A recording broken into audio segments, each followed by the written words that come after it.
Most people believe the greatest maritime disaster happened when Titanic struck an iceberg in the North Atlantic. They're wrong. What if I told you that just 3 years after the Titanic, at this exact spot on the Chicago River, a massive ship would capsize and kill more passengers than the Titanic, most of them young women and children? I bet you've never heard of the Eastland disaster, Ted Wachtholz says, standing on the Clark Street Bridge where thousands of tourists pass by every day, completely unaware they're walking over what was once a mass grave. What was the Eastland? What happened to all those bodies? And perhaps strangest of all, why have we been allowed to forget it ever happened? Your curiosity will be satisfied by the end of this story. Frozen in history exists for exactly this reason, to uncover the truth about history's forgotten and overlooked tragedies. The morning air hung thick with humidity, carrying the acrid smell of stockyards mixed with river water that looked more like oil than anything meant for boats. Along the wharf, produce vendors wheeled carts across wooden planks still slick with overnight dew, their voices rising in that peculiar pre-dawn chorus of commerce.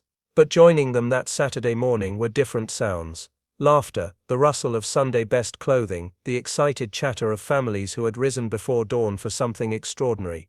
Western Electric's Hawthorne plant employees were streaming toward the docks, 2,500 strong, their faces bright with anticipation. They had paid 75 cents each, nearly half a day's wages, for tickets to Michigan City, Indiana. A day of swimming, games, maybe some innocent flirting away from the factory floor. For these first and second generation Czech and Polish immigrants, this annual company picnic represented something more than leisure. It was proof they had made it, that America's promises weren't entirely hollow. What none of them knew, what couldn't have crossed their minds as they pressed forward toward the waiting ship, was that within the hour, the Chicago River would become a killing field, and their names would be carved into a tragedy so complete, so devastating, that the city itself would spend the next century trying to forget. Welcome to the Western Electric family. Our exciting new world needs exciting new technology. Here at Western Electric, we manufacture and supply telephone service to folks all over our great nation. At our Hawthorne plant, located just outside Chicago, we've created not a home away from home but a home period, a place to work, live and play. Come join us, bring the wife and kids with you. Western Electric, everything you want from a career, everything you want from a community.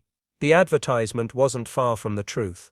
Western Electric's Hawthorne plant operated like the Google or Apple of 1915, though the comparison would have meant nothing to the workers filing through its gates each morning. Back at their Chicago plant, violence had erupted as workers demanded shorter days and better conditions, strikes that turned bloody, picket lines that required police intervention. The company needed a solution that would increase production while decreasing drama. The neighborhood of Hawthorne, 10 miles west of the city limits, seemed heaven-sent. Occupying 203 acres of former farmland, the facility sprawled like a small city, complete with its own railroad station, athletic fields, company stores, gymnasium, ice cream parlors and laundries. Eastland researcher and author J. Bonansinger would later describe it as a town within a town, a self-contained ecosystem bonded by shared language, shared struggle, and shared dreams. The workers were predominantly Czech and Polish immigrants, families who had crossed an ocean carrying everything they owned, who spoke halting English but fluent Hope. They worked a grueling 6-day week, Monday through Saturday, 10-hour shifts that left their hands calloused and their bodies aching. But Western Electric tried to balance the grinding labor with a corporate culture that emphasized fun, camaraderie, and belonging. Sound familiar? The foosball table in your break room, the on-tap kombucha, the nap pods, it's the same playbook, just a different century. The Hawthorne Club, an entertainment committee formed by the company, organized the annual summer picnic. For one Saturday, all Hawthorne employees had the day off, their only responsibility being fun in the sun. In 1915, those 75-cent tickets bought passage to Michigan City, a 2-hour boat ride across Lake Michigan to sandy beaches, to games and swimming, to a day when the telephone wires and assembly lines felt like someone else's burden.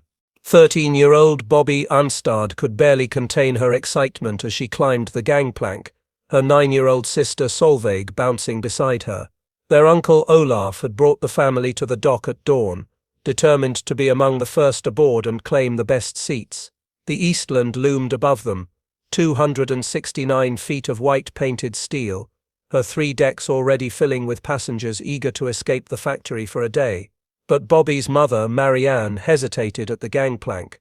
Born the daughter of a Norwegian fisherman, she had spent a harrowing 2 weeks aboard an immigrant ship when Bobbie was just a baby. 2 weeks of rolling seas and cramped quarters that had taught her how a ship should feel beneath her feet. This one didn't feel right. "There are too many people on this boat," Marianne said, her voice tight with worry that her daughters mistook for general anxiety. She couldn't have known how prophetic those words would prove, couldn't have imagined that within 47 minutes she and Bobbie would be treading water in darkness, surrounded by the dying and the dead.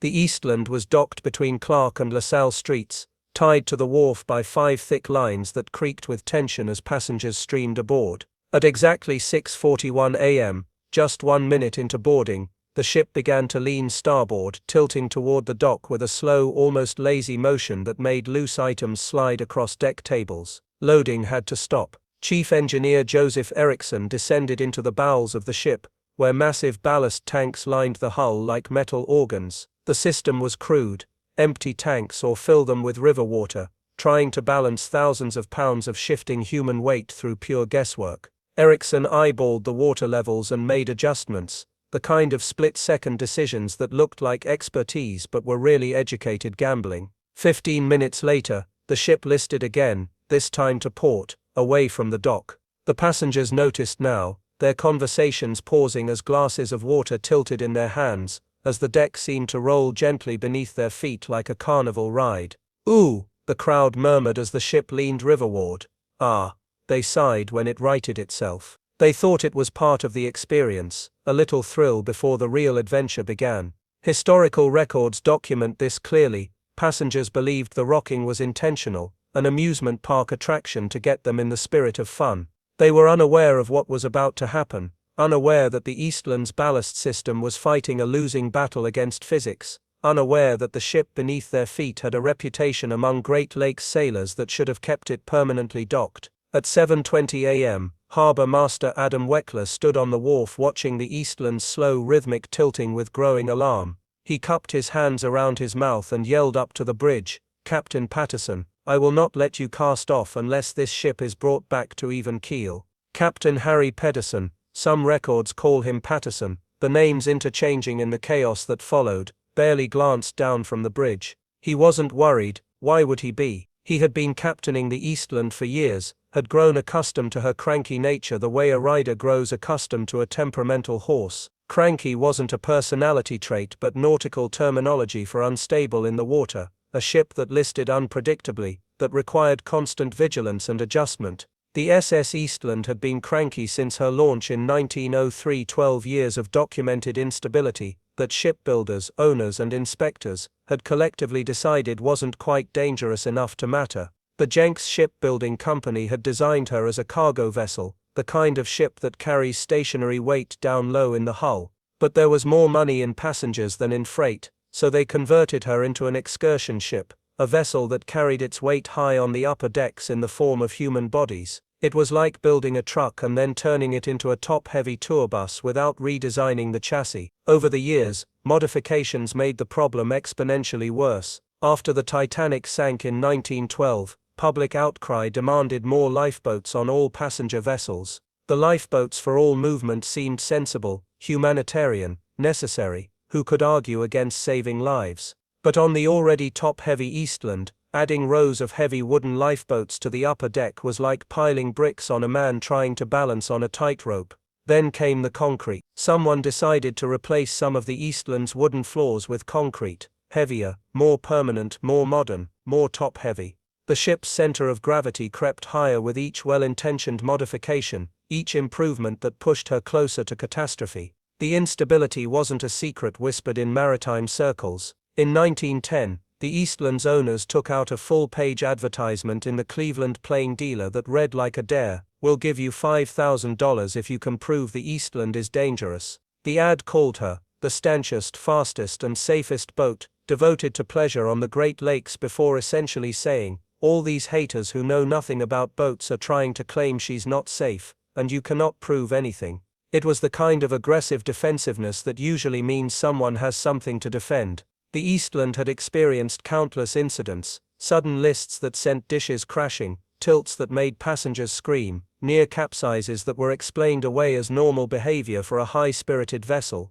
That morning on the Chicago River, Captain Pedersen continued preparing to depart even as water lapped onto the main deck. By 7:27 a.m., the list had grown so severe, 40 degrees now, that passengers on the highest deck were ordered to move starboard, to shift their weight toward the dockside and counterbalance the tilt. But the deck was too slippery, the angle too steep. They couldn't move. So they stayed where they were, and the Eastland band played ragtime, and people tried to stay light-hearted, tried to joke about the ship's lean because surely this was normal, surely the captain knew what he was doing, surely everything would be fine.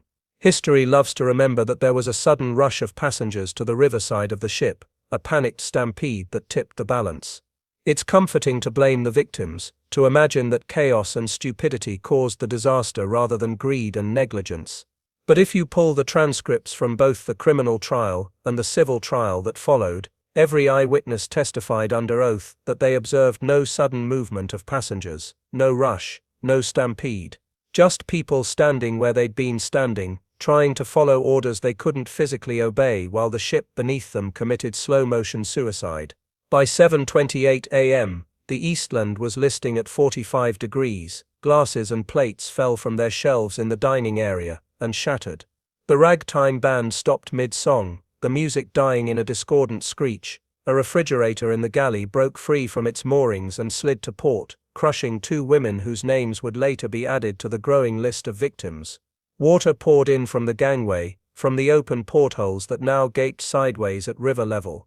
The passengers knew something was wrong now. The jokes stopped. The light-hearted oohs and ahs became screams. They raced for the main staircase, the only way down from the upper decks, but panic creates its own physics. The rush caused a deadly bottleneck, bodies pressed against bodies, crushing, trapping, creating a human dam that would drown many before water ever touched them. According to the Chicago Tribune, this staircase was where most of the bodies were eventually found, piled like cordwood in the narrow passage. The list reached 75 degrees, people began jumping off the Eastland, hurling themselves toward the wharf just 19 feet away, misjudging distances, hitting the dock with bone-breaking force or missing it entirely, and plunging into the oil-black water below. More water poured in through the now submerged portholes, hastening the ship's roll, creating a feedback loop of disaster. With a deafening crack, a wooden piling that the ship was fastened to ripped free from the pier, the mooring line snapping like a gunshot. Finally, in the moments before 7:30 a.m., the SS Eastland rolled completely onto her port side.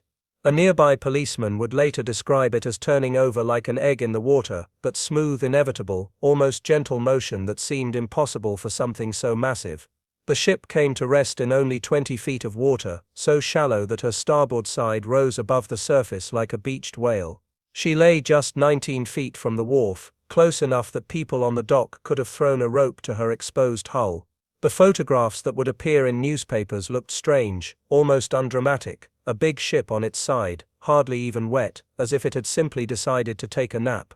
But to those caught in her hull, and flailing in the water, they might as well have been in the middle of the ocean.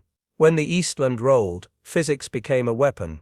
Imagine more than 1,000 people on the riverside of the ship, standing on what had been a vertical wall, but was now a floor tilting toward the water. They all fell at once, a human avalanche.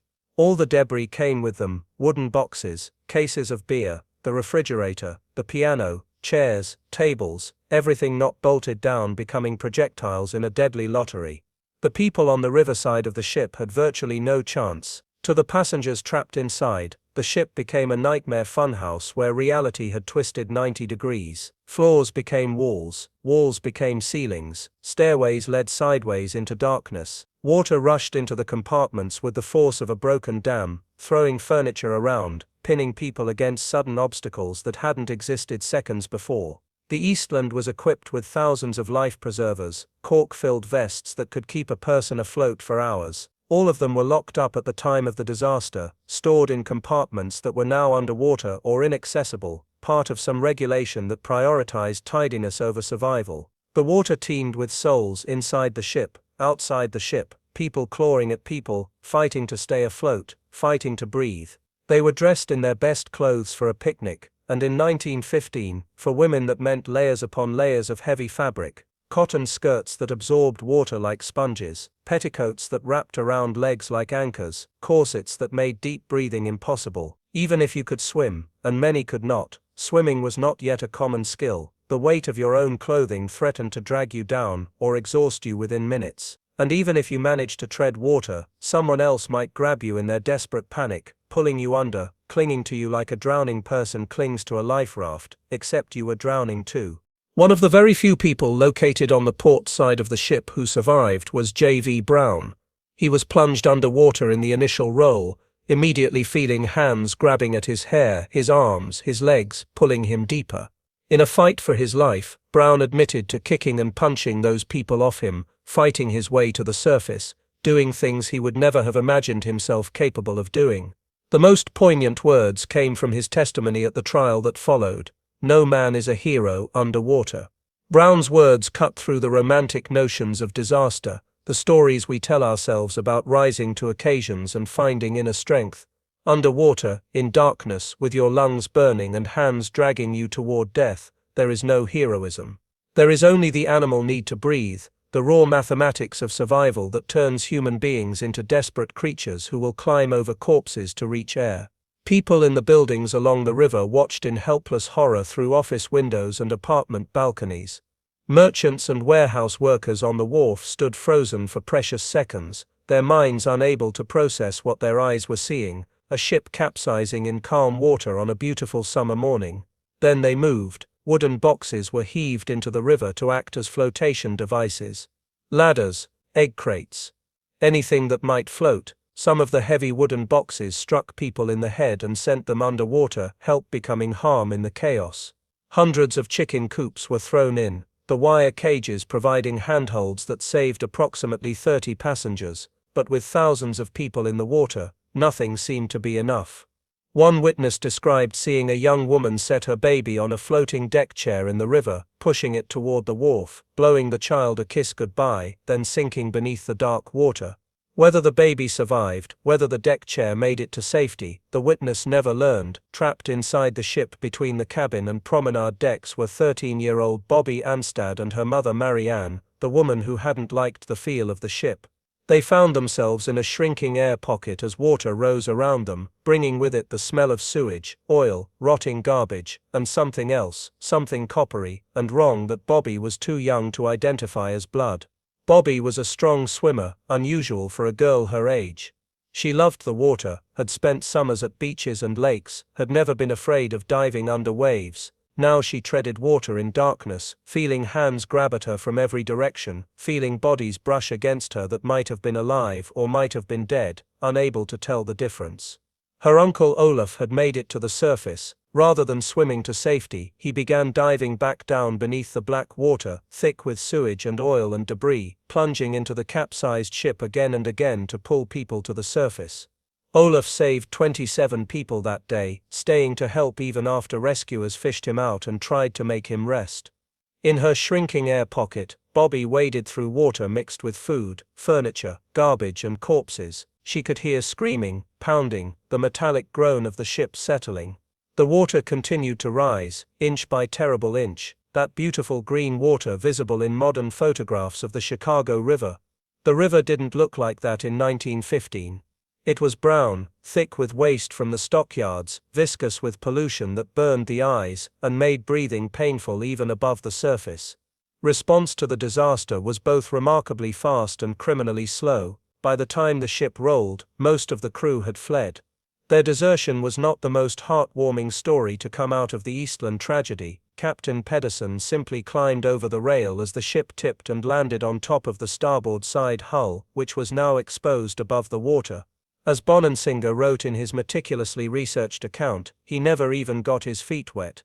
This is not to say all the crew behaved this way. In the immediate aftermath, there was genuine fear that the Eastland's boiler could explode, an event that could have compounded the catastrophe and killed many more people. Chief Engineer Joseph Eriksson, the same man who had been desperately adjusting ballast tanks minutes before, descended into the tilted engine room as water flooded in. He opened the boiler valves to prevent thermal shock as cold river water hit the hot metal. One wrong move could have created a steam explosion powerful enough to blow the hull apart. Eriksson was one of the few officers who stayed aboard until the last possible moment, putting his own life at risk to prevent an even worse disaster. The bitter irony is that he would later be the only person convicted of criminal negligence, 20 years after his death. At first, the police on site seemed locked into a protocol designed for a world where disasters didn't happen. They held people back from the wharf, stopping citizens from helping, but also not diving in themselves. A welder and his team heard about the disaster and rushed their cutting equipment to the scene, ready to slice into the exposed hull and save those trapped in air pockets. But the police held them back too, maintaining some incomprehensible line of authority while people drowned 20 feet away. Inside the hull, in her shrinking air pocket, Bobbie Aanstad was wondering, are they coming for us? Do they even know we're in here? But some citizens refused to be stopped. Reggie Bowles, just a teenager, got word of the Eastland and immediately jumped on the motorcycle he'd been fixing.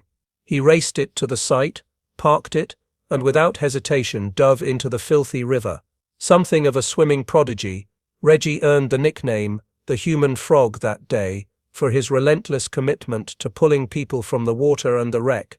He didn't just save living people, he pulled out bodies, 40 of them, before he finally collapsed from exhaustion. 40 dead bodies recovered by a teenage boy. He was eventually arrested, the official reason being, he had ignored police orders to stop. But really, according to those who were there, it was to force him to rest and eat something hot before he killed himself trying to save people who were already gone. When the welders were finally allowed through to slice into the hull, Captain Pedersen appeared, pushing his way through the crowd and demanding they stop. He was the captain, and they weren't going to cut into his ship, his authority still paramount in his mind, despite the hundreds of corpses floating around them. The welders ignored him. One said, his voice cutting through Pedersen's tirade, "My orders are to save lives, not be careful of the boat." Pedersen then went on an enraged tirade on the hull of the Eastland, screaming about property damage and chain of command, a performance that witnesses could only attribute to some sort of psychotic break rather than genuine cruelty. The crowd had no sympathy for him. Calls rang out to beat him, to throw him in the river, to let him drown the way he'd let their families drown. Both Pedersen and his first mate were eventually arrested by the acting police chief, not for the disaster, but for their own protection. The threats from the crowd were not idle. The mob would have torn them apart. Help was now streaming in from every corner of Chicago, doctors, nurses, firemen, police, volunteers, but people continued to drown by the minute. In the precious window between 7:50 and 8:10 a.m., the line between rescue and recovery was being crossed. The screaming, which had been constant and overwhelming, began to fade, not because people were being saved, but because they were dying. Nurse Helen Repper, who arrived shortly after the roll, would later say the screaming was the most horrible sound she'd ever heard. But even more chilling was when the screaming slowly stopped, replaced by an eerie near silence broken only by the sound of water lapping against the hull, and the sobs of survivors being pulled onto the wharf. The first hour saw hundreds of people pulled from the river, most of them already dead. Dr. Thomas Carter, one of the first physicians on scene, would search each body for a heartbeat, pressing his ear against wet chests, feeling for pulses in cold wrists. When he found none, he would tell the nurse beside him, "Gone, gone." Most died by asphyxiation, crushed by the weight of other bodies or drowned in water that was never more than 20 feet deep. If a person seemed to be clinging to life, barely breathing, a lung motor was called for. This hand-operated pump would force air into collapsed lungs, the operator working the bellows desperately, while others administered strychnine injections. Strychnine, a deadly poison in high doses, was used in small amounts as a stimulant, meant to shock the body back to consciousness, and also provide some protection against the diseases teeming in the polluted river water.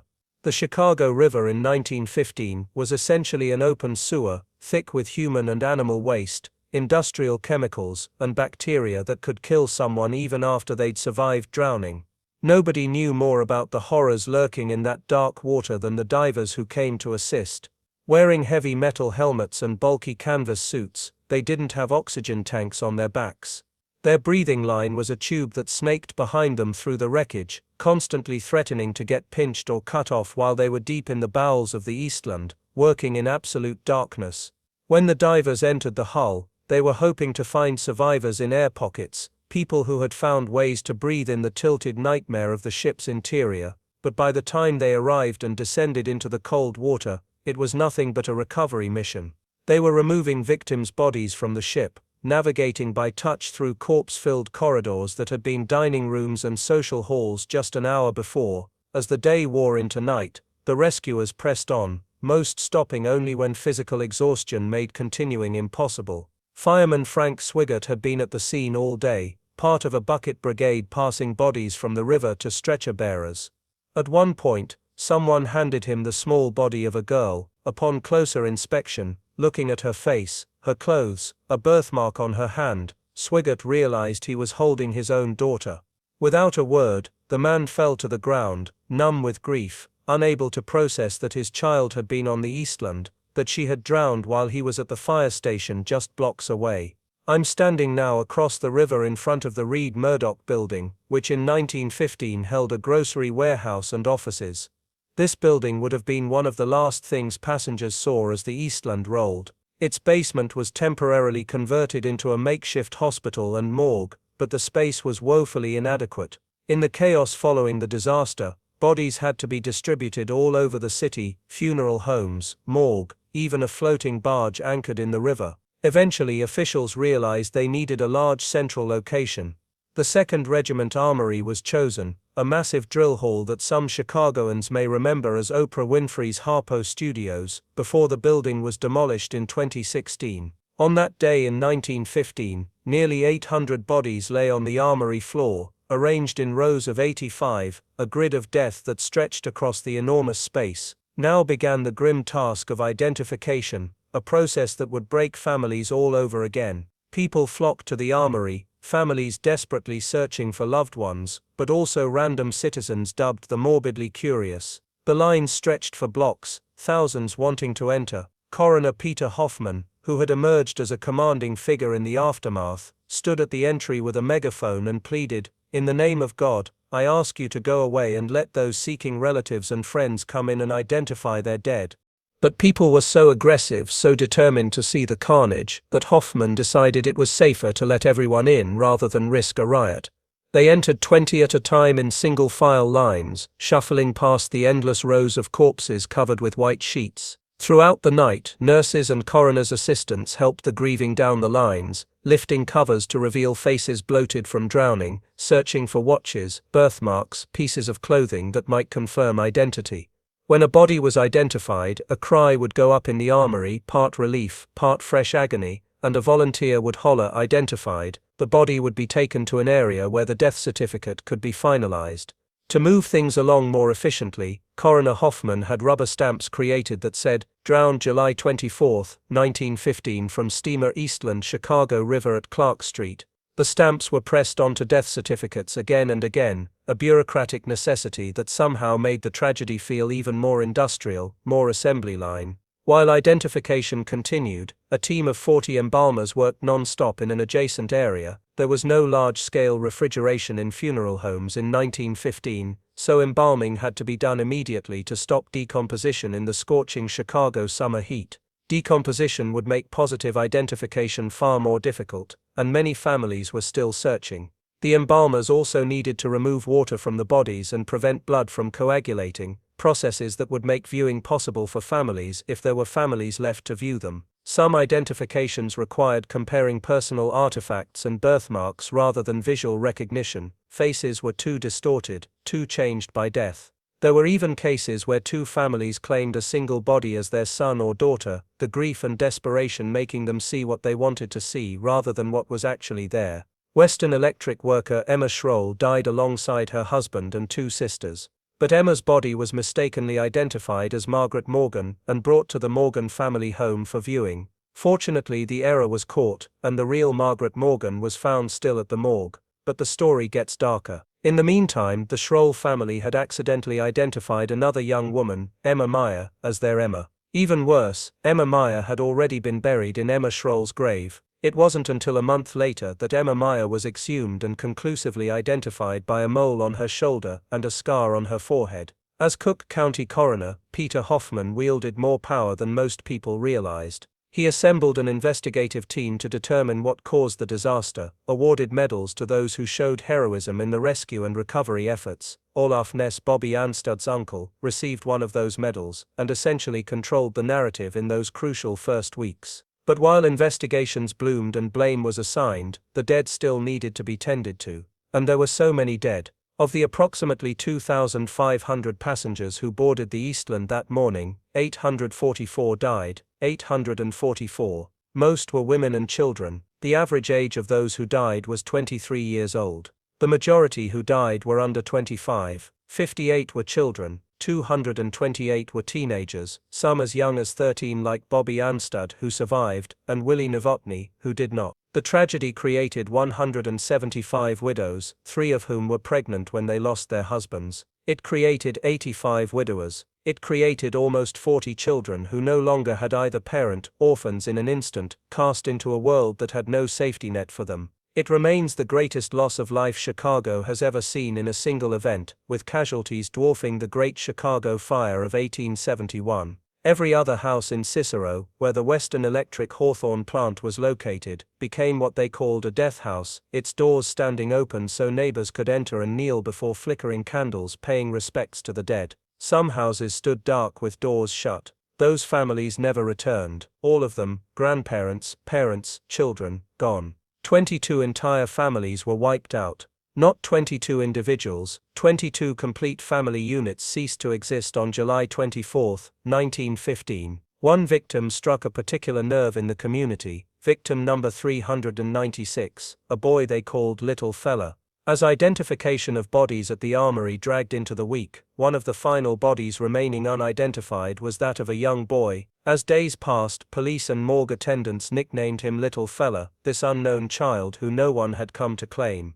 The boy's remains were moved to undertaking rooms on West Madison Street in hopes that someone from his own neighborhood might recognize him. Sure enough, a group of boys came in and immediately identified Little Fella as 7-year-old Willie Novotny, their classmate. His grandmother was called to confirm the identification, recognizing him by the new suit pants he'd been wearing, clothes she had likely helped him pick out for the special day. Willie's parents, James and Agnes, as well as his 9-year-old sister Mamie had all been killed, leaving nobody in his immediate family to search for him. He had been alone in that armory for days, just another body in the rows of 85, because his entire family was dead. By Tuesday, newspapers published names of the identified dead, but this was only the first step. The bodies needed to be prepared for viewing and burial, but funeral directors were running out of resources, overwhelmed by a volume of death that was entirely unprecedented in American peacetime history. Funeral homes faced shortages of hearses, horses, carriages, caskets, even embalming fluid. The supply chains of death, designed to handle perhaps a dozen funerals per week across the entire city, now faced 844 bodies requiring immediate attention. Funeral director Otto Muchner had been working non-stop since word of the disaster reached him. The son of Bohemian immigrants, he found himself preparing body after body from his own community, neighbors, friends, people whose children played with his children. In the brutal Chicago summer heat, he hung glass jars filled with formaldehyde from hooks suspended over bodies, injecting the chemical into victims' brachial arteries with a device called a percolator. His wife Mary worked without rest in their chapel, applying makeup to corpses, arranging hair, trying to make the drowned look peaceful for grieving families. The work was endless, soul-crushing, impossible, and yet it continued because it had to continue. At St. Mary of Czestochowa, a Catholic church serving the Czech community, 29 white caskets sat before the altar in rows. The priest had never conducted a funeral service for 29 people at once. He had no training for this, no precedent, no words adequate to the horror. Roughly 150 victims of the Eastland disaster were buried at Bohemian National Cemetery on the city's north side. The cemetery was so overwhelmed that week in 1915 that they had to open an entirely new section 16, just to accommodate all the bodies arriving in an endless procession. It's hard to fathom how busy it was in the days following the disaster. Funeral processions stretched for miles, backed up on roads leading to the cemetery. Gravediggers worked in 12-hour shifts, 52 of them in total, digging holes that never seemed adequate to the need. Stonecutters fought to keep up with orders for headstones, many of which would be simple, identical markers because families couldn't afford elaborate monuments. The cemetery was perpetually crowded with mourners dressed in black, moving between fresh graves, trying to find where their loved ones had been laid to rest in the chaos. Ted Watchholes, the executive director of the Eastland Disaster Historical Society, took me to the grave of the Sindelar family, the largest single family to perish. 8 family members, George and Josephine Sindelar, Josephine's sister, and the couple's 5 children. They were brought on a single wagon to Bohemian National Cemetery, buried together because they had died together, because there was no one left to bury them separately. So William Sherry and Emma Semek were 2 young individuals on board the Eastland, Ted explained, standing before another grave. Both of them perished. They were engaged to be married. You had 2 grieving families that had to deal with their loss, but they also recognized that these 2 young people were planning to spend their lives together. So the families came together through the grieving process and decided they should be buried together for eternity. There are countless stories like this throughout the cemetery, love stories that ended before they truly began, futures that never arrived. This is the grave of the 3 Zastera sisters, Anthony, Julie, and May. On the day of the excursion, the sisters were thrilled to attend the picnic with their best friends, the 3 Polivka sisters. The 6 girls were inseparable, giggling about meeting handsome boys at the employee picnic, making plans to eventually be bridesmaids at each other's weddings. All 3 Zastera sisters died. All 3 Polivka sisters survived. The Polivka sisters were never bridesmaids at the Zastera sisters' weddings. Instead, they were pallbearers at their funerals, carrying their best friends to graves that should have been decades in the future. Chuck McCulloch volunteers at Bohemian National Cemetery. Like Ted, he's what they call an Eastland lifer, someone who has dedicated years to preserving the memory of the disaster. Chuck played a huge part in getting the memorial to the Eastland installed in Section 16, a granite monument that finally, after decades of silence, gave the victims a place to be remembered. Chuck was able to get access to the cemetery records and ledgers from 1915. In the handwritten pages, you can see the progression of horror. Here in the ledger is little fella Willie Novotny, along with his parents and sister, Chuck said, pointing to cramped entries. Here are all the members of the Sindelar family. You see it starts with Chicago River here, and then you just have more and more and more people. Chicago River, turn the page, Chicago River, just all these people. Chuck's voice tightened with emotion. A lot of these names are very familiar to us now. A lot of their stories are very familiar. That's a big part of what we're trying to do, make sure people remember their names, not just the number 844. They even found a record Ted had never seen before. Red ink notation acknowledging the mistake of burying Emma Meyer in Emma Schroll's grave. Most of the entries in the ledger were burials, but at least one was a cremation, unusual for the time period and the Catholic immigrant community. It just kind of spoke out to us, Ted said, translating from the Czech inscription. It mentions Eastland here, but it's Islandu, which is the Czech language. It's a young woman who was an office worker at Western Electric, and her name is Blažena Rehakova.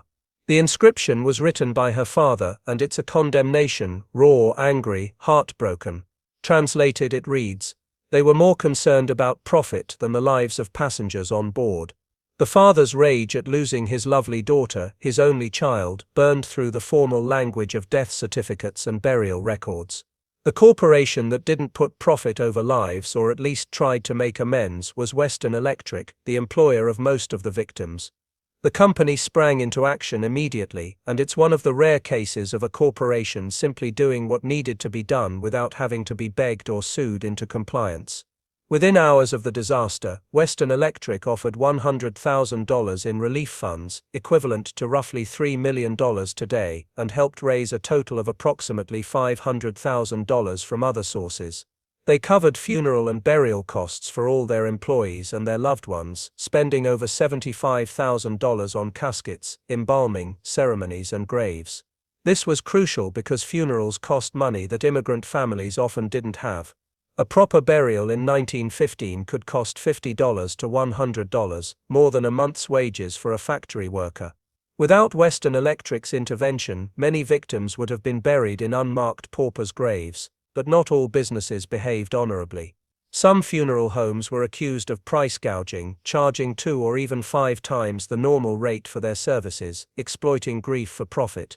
Other scam artists posed as representatives of Western Electric, getting the grief-stricken to sign fake relief fund receipts, collecting money meant for widows and orphans. Meanwhile, Coroner Peter Hoffman, his special jury, and State's Attorney Maclay Hoyne were on a mission to determine who was responsible for the Eastland disaster. Fingers pointed in every direction like a circular firing squad. Hoffman's team seemed intent on blaming Captain Pedersen and Chief Engineer Joseph Eriksson. Eriksson was in charge of the ballast system, they reasoned. If the ship rolled due to improper ballasting, he was the obvious culprit. Never mind that he had been fighting against the ship's inherent instability, that he had made split-second decisions based on inadequate information and a fundamentally flawed vessel. But State's Attorney Hoyne wasn't convinced that fault lay with one man or even a few men. He saw the owners of the boat and the government bureaucrats who had inspected and approved it as the truly guilty parties, a dangerous combination of greed and negligence operating at the systemic level. Many agreed with Hoyne's assessment that the Eastland should never have been approved to carry more than 1,200 passengers. It was carrying 2,500 that morning, more than double what any reasonable safety inspection should have allowed. The ship was innately unstable, cranky since its launch, a disaster waiting for the right conditions.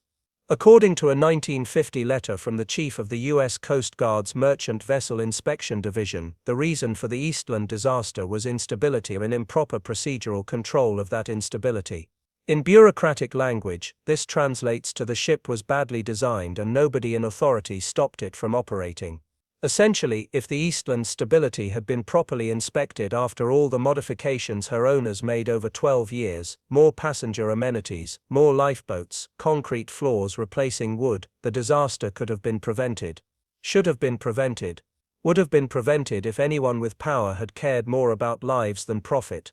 Eventually the federal grand jury indicted 8 men, including Captain Pedersen, Chief Engineer Eriksson, and the Eastland's owners. It appeared justice might be served, that someone would be held accountable for 844 deaths.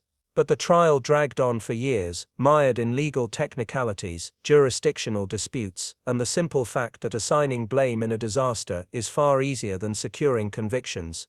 Witnesses contradicted each other. Experts disagreed. Lawyers performed their elaborate dances of obfuscation. In the end, only one person was convicted of criminal negligence, Chief Engineer Joseph Eriksson. The man who had stayed on the ship to prevent the boiler from exploding, who had risked his own life to prevent even more deaths, became the sole scapegoat for a disaster caused by 12 years of negligence by multiple parties. The conviction came posthumously in 1935, 20 years after the disaster, after Eriksson had died still bearing the weight of blame for something he couldn't have prevented. The owners who had modified an unstable ship, never convicted. The inspectors who had approved those modifications, never convicted. The bureaucrats who had allowed 2,500 people to board a vessel rated for 1,200, never convicted. Adding grotesque insult to injury, the Eastland herself was towed out of the Chicago River, repaired, modified yet again, and sold by the boat's owners to the U.S. Navy. She became the USS Wilmette, a training ship that served for decades without incident because when properly managed and not overloaded, even a fundamentally flawed vessel can function adequately. The ship that killed 844 people was given a second life while most of its victims were forgotten. To be honest, I'm not as interested in exactly how the Eastland happened as much as I am shocked that we've been allowed to forget that it did happen. Tens of thousands of people over a century ago had their lives intersect at this spot for a matter of hours and days. Their voices haven't been heard, their names and faces are not known. Their stories were buried, literally and figuratively, when they buried the dead. Bobbie rarely spoke of the Eastland.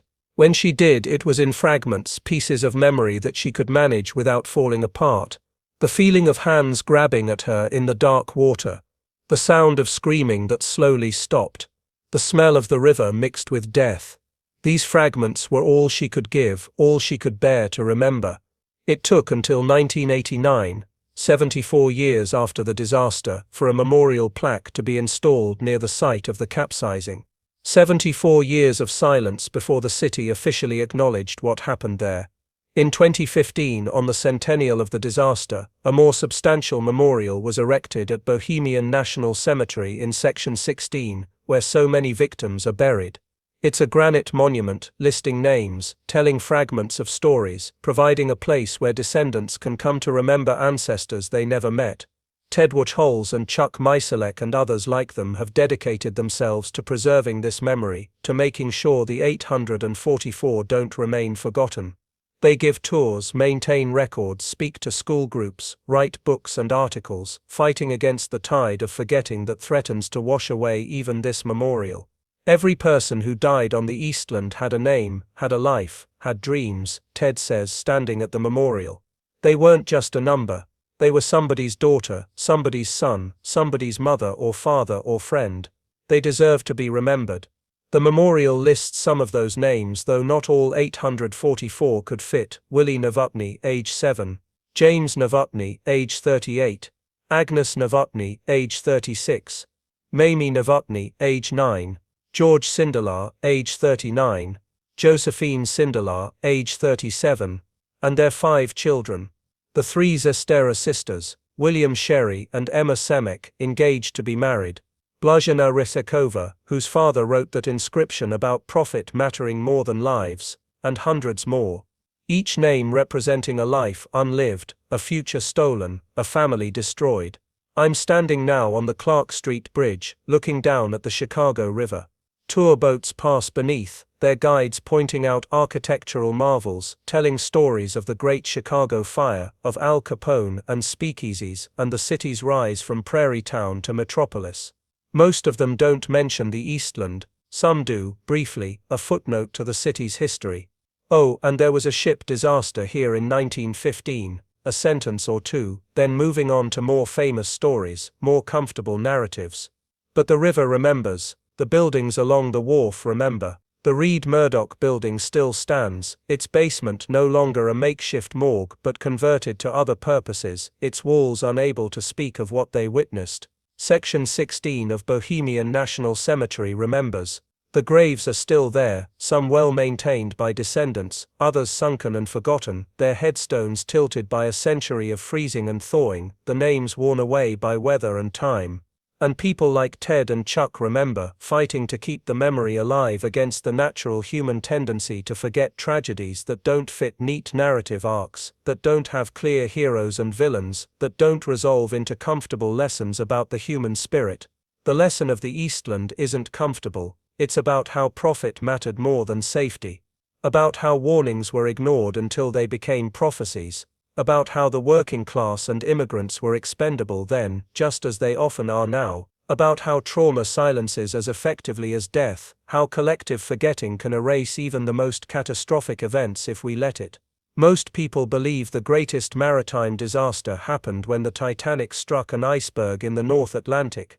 But on July 24, 1915, in 20 feet of water, 19 feet from the dock, on a calm summer morning with perfect weather, the SS Eastland killed 844 people in less than 3 minutes, more than the Titanic's American casualties, more than any other single event in Chicago's history. And we almost let ourselves forget it happened. The ship is gone, repurposed and eventually scrapped. The victims are buried, their names fading from memory with each passing generation. The survivors are all dead now, taking their trauma and their stories with them. But the river is still here, the spot where it happened is still here. And as long as people like Ted and Chuck keep telling the story, as long as memorials stand in Cemetery Section 16, as long as someone remembers to ask what happened here, the 844 aren't completely forgotten. They're frozen in history, waiting for us to remember, waiting for us to learn the lessons their deaths should have taught us about valuing profit over lives, about ignoring warnings until catastrophe strikes, about how easily we forget the tragedies that befall the working class and the marginalized. The Eastland happened, 844 people died, most of them young, most of them just looking for a day of fun in the sun after a grueling work week. Remember their names, remember their stories, remember that it happened. Because the alternative forgetting dishonors their deaths and makes future tragedies more likely, guarantees that somewhere, someday, another ship will roll over, another disaster will strike, and the powerful will once again ask, how could we have known? They could have known. They did know. They just didn't care enough to act. That's the real tragedy of the Eastland. Not just that it happened, but that it didn't have to happen, and that we almost let ourselves forget.